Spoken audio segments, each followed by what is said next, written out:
Halina't gumising sa isang masaganang Pinas, kung saan may bayanihan, kasama ang mga nagtataguyod sa ating agrikultura. Kasama ka rin dito, ikaw mismo. Dahil sa masaganang Pinas, lahat tayo may benepisyo. Tuwing Sabado, alas 10:30 ng umaga. Samahan niyo kami at ang Department of Agriculture sa isang oras na talakayan ng higit na mahahalagang usaping pang-agrikultura. Masaganang Pinas sa DZRH. Tara na, halika na, tayo na sa masaganang Pinas.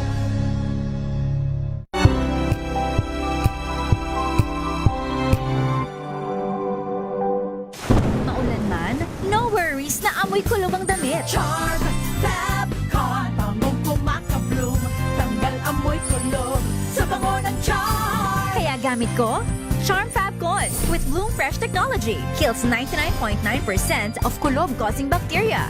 May aroma burst pa of thousands of flowers and berries. Ang sampay sa loob, no amoy kulob. Bangong kumakabloom sa charm. Charm Fabcon. ACS.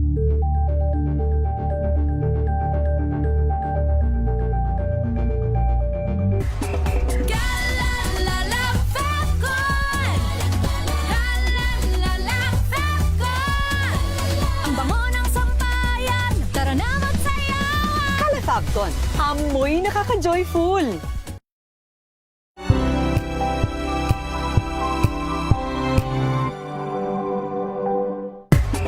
Galalala Fabcon.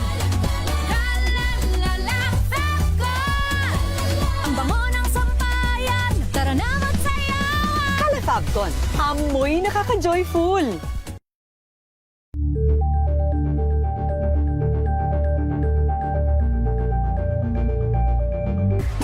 Galalala Fabcon. Galalala Fabcon. Ang bango ng sampayan, tara na magsayawan. Calafabcon, amoy nakaka-joyful.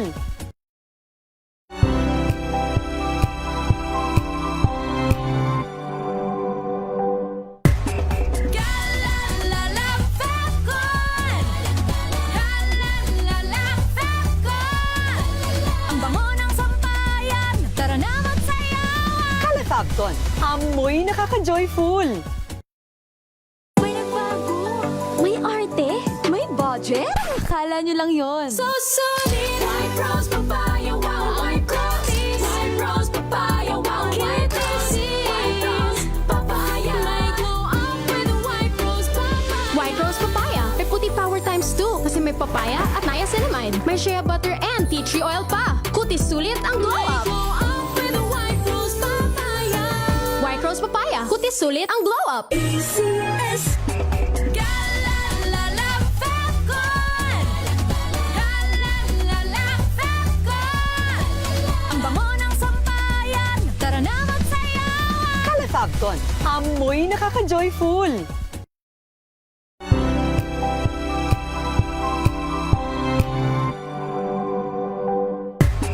Galalala Fabcon. Galalala Fabcon. Ang bango ng sampayan, tara na magsayawan. Calafabcon, amoy nakaka-joyful.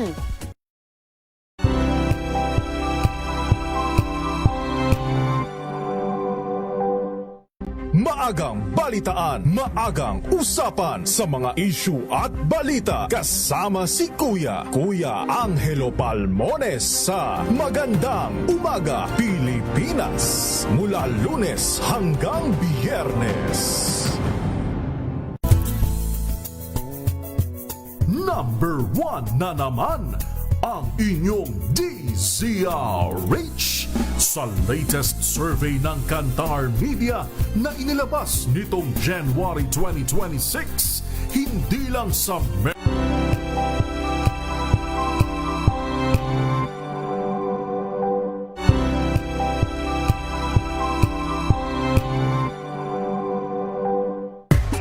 Galalala Fabcon.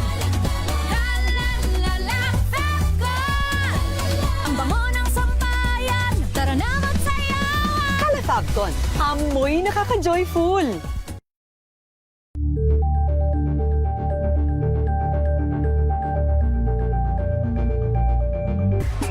Galalala Falcon! Galalala Falcon! Ang bango ng sampayan, tara na magsayawan! Kala Falcon, amoy nakaka-joyful.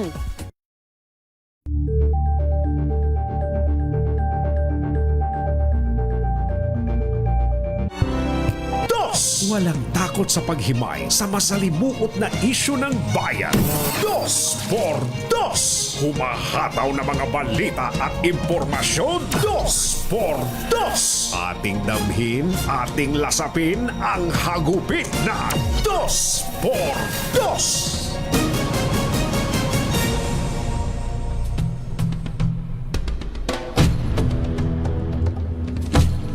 Umakyat sa pinakamataas na antas sa loob ng 3 taon, 7.2% ang headline inflation noong Abril 2026.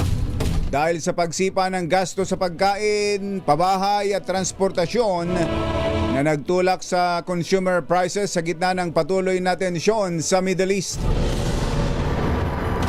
Mas mataas ito kumpara sa 4.1% noong Marso at 1.4% sa kaparehong buwan ng nakaraang taon.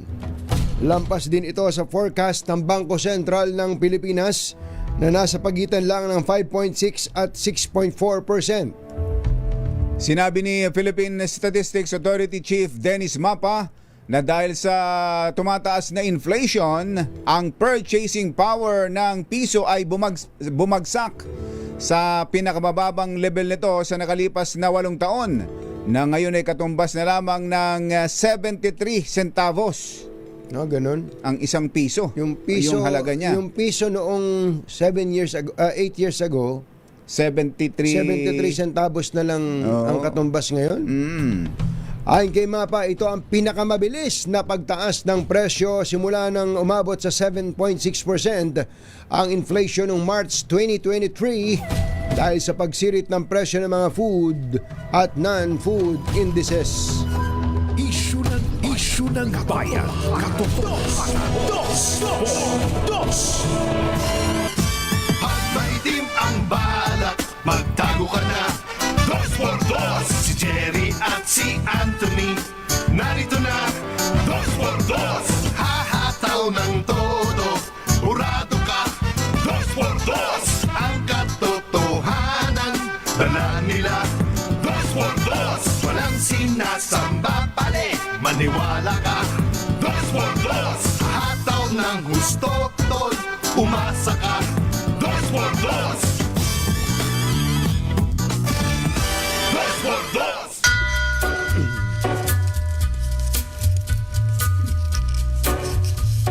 Hi. Maganda morning! Magandang umaga, bayan! Bayan! Ito po si Jerry Baha. Ito po naman si Anthony Taberna. Muli pong sumasa inyo ang 2x2 sa umagang ito ng Friday! Yoo-hoo!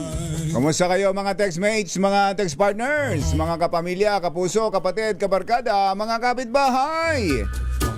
Ramdam nyo ba itong mataas na inflation? Itong napakabilis na pagtaas ng presyo at ang pagbagsak ng halaga ng pera. Kayo ba'y may pera pa? Ayun, yun ang sabi tanong. siguro ba, anong bumagsak ang halaga ng pera? Wala nga akong pera. Yun lang talaga. Kaya sana nitong nakaraang Labor Day, yung mga walang hanap buhay, sana na nagkatagpo kayo. Yung naghahanap ng trabaho, ay sana nagkatagpo kayo nung trabahong naghahanap naman ng trabahante. Totoo. Di ba?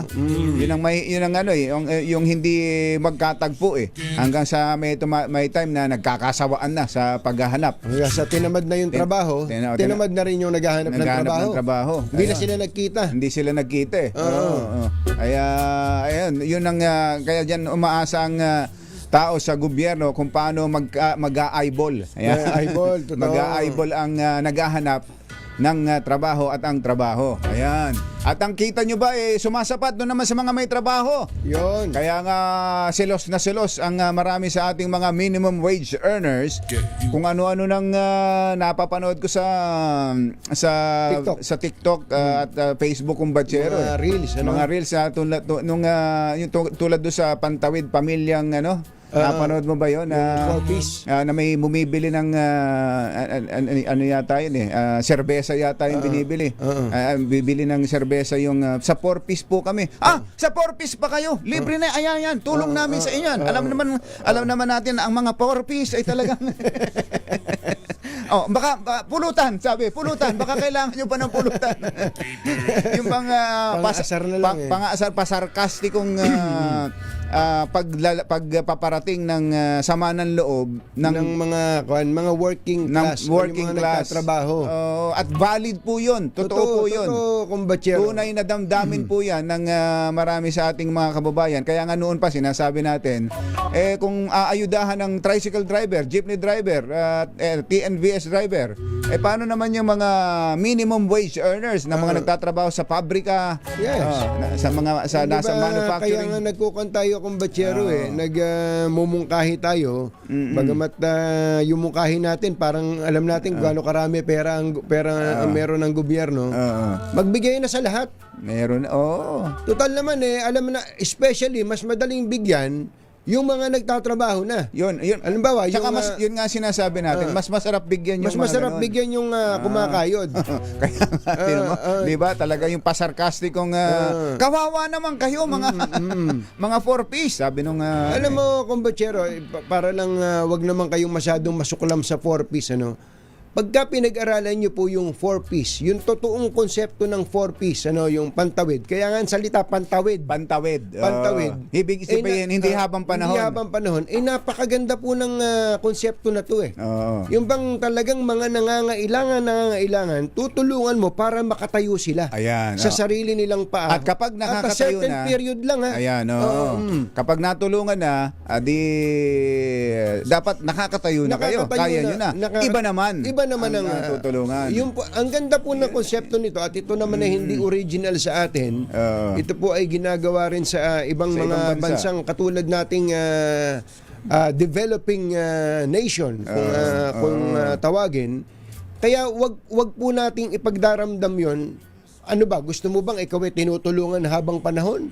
Mas mahirap nga yung ganung pakiramdam mo naging palaasa ka lang. Magiging palaasa ka. Pero kapag ka yung isang tao dumaan sa napaka mahirap na kalagayan, kumbaga qualified ka dun sa pamantayan ng dapat tulungan, tutulungan ka, pero sa particular na panahon lang, at gagraduate ka doon. Yun, may graduation yan. At kapag gumraduate ka na, yung iba naman ang tutulungan.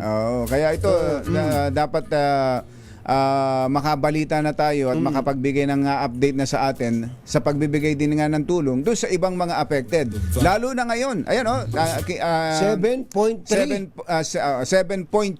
7.2. Pinakamataas na antas sa nakalipas na 3 taon. 7.2, grabe. Sinlaki ni Abdul Jabbar to. Ganon kalaki, ganon katindihan. At maaaring may mga pagkakataon hindi ninyo mararamdaman yan. Pero pag nagtagal pa ng ganito ang sitwasyon natin at hindi pa na-resolve yung problema dyan sa Middle East, lalaki pa yan. Jerry Anthony Taberto sa Dos sa Batsero, nagpapaabot lang tayo ng pakikiramay sa pamilya ni Daa, ni Ginoong Dante Arevalo Ang. Ito po, sa Manila Times. Siyan po ang Chairman Emeritus ng Manila Times at isang kaibigan namin ni Kumbatsero. Hindi namin makakalimutan tong si Dante. Sapagkat si Dante po ang nagpasuot sa amin ng costume ng Chinese at saka kami pinicturean at saka siya tumawa ng tumawa. At At least napasaya ho namin ito. Minsan sa kanyang buhay, itong si Ka Dante, nung kami magpunta ng Hong Kong at kumain kami sa isang restaurant, Floating restaurant Oo, yung floating restaurant. di ba, Kumbachero? Na naalala natin na nung nakaraan nasa na kaya yung floating restaurant nung mag-pandemic? Nawala pala yan. Nawala At, pala, hinila yata sa gitna ng dagat yun Kanto, Kumbachero, kung di ako nagkakamali, 2003. 2003. Kundi ako ganun katagal. Ganun na katagal katagal, na. No? 2003 po yun, nung kami ni Kumbachero ay napunta ng Hong Kong. Kami mga high school tayo noon, Kumbachero. hindi mo ba naalala na munti ka nang maiwan doon? Oo, doon nga. Bibiyahe ko kami, naiwan yung passport. Naiwan ko yung passport dahil hindi naman kami biyahe ng biyahe. Pagdating ko doon, ba't kailangan ba? Nakita ko kung paano pawisan si Kumbachero ng malapot At si Ka Dante kung paano nervyusin din nervous dahil sa paalis. Pero ang ginawa niya, pinahold niya yung aeroplano. Matindi. Matindi. Teka. May isa pang pasero. Hindi, mga alaala natin. Nung andun kami sa floating restaurant, akala naman namin ni Kumbachero, kakain lang doon. Yung pala, doon sa mga nakakapagpunta dyan sa Hong Kong, palagay ko, alam nyo yun, yung sa floating restaurant, tapos may damit doon, mother, di ba? May costume. Pag susuotin kayo ng costume, tapos pipicturean kayo. Panentanggi namin ni Kumbachero. Ayaw pumayag ni Ka Dante na hindi kami magsusuot ng costume. Kaya hahanapin ko yung... May picture kami, tapos ipinrint sa pinggan. Inilagay sa pinggan. May pinggan. Naka-display pa sa Nueva Ecija pa yata. Naka-display yung amin na yun. Naku, nakakatuwa.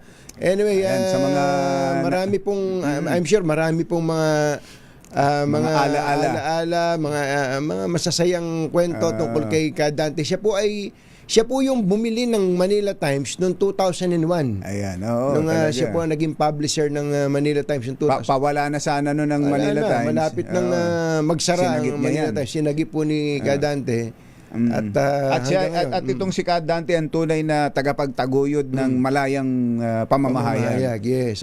Nakita natin na tayo'y saksi sa naging buhay ni Ka Dante. So sa pamilya at sa mga kaibigan, kamag-anakan at sa buong Manila Times na nagluluksa ngayon, kami po'y nakikiramay. May detalye ba, Mother, kung saan ang wala pa yata. Wala. So, alaman natin. Ipaparating namin sa inyo.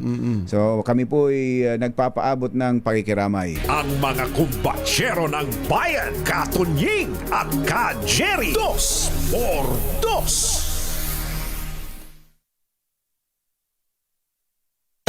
DCL